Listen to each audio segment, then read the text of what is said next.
Mismanagement and inadequacies, two words used most in the NTSB report of the Asiana plane crash.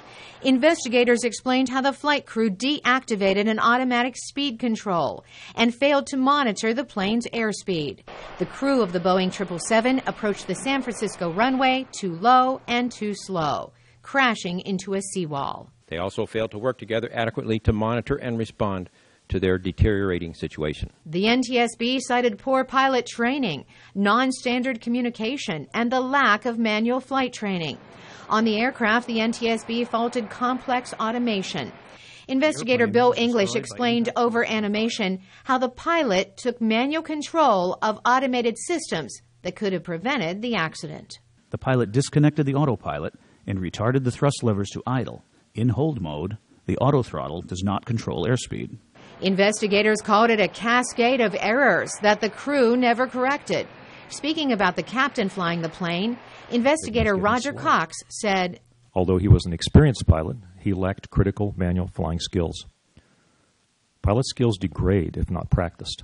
In the right seat was an instructor pilot on his first instruction flight, and a third pilot's call to abort the landing came too late.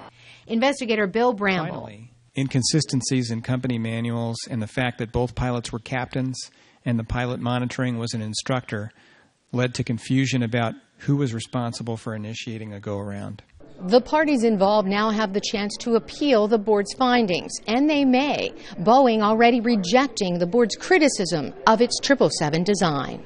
A Boeing statement pointed to the 777's extraordinary safety record since its introduction 20 years ago, and to the automated flight system that has been used for more than 55 million safe landings. Asiana accused Boeing of having an inadequate description of its autothrottle and autopilot systems in training manuals.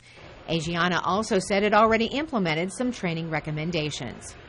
Acting NTSB Chairman Christopher Hart. We had a pilot who was new in this airplane. We had an instructor who was new as an instructor. We had fatigue. We had issues regarding understanding the automation. A lot of issues lined up the wrong way, as it turned out, to produce this result.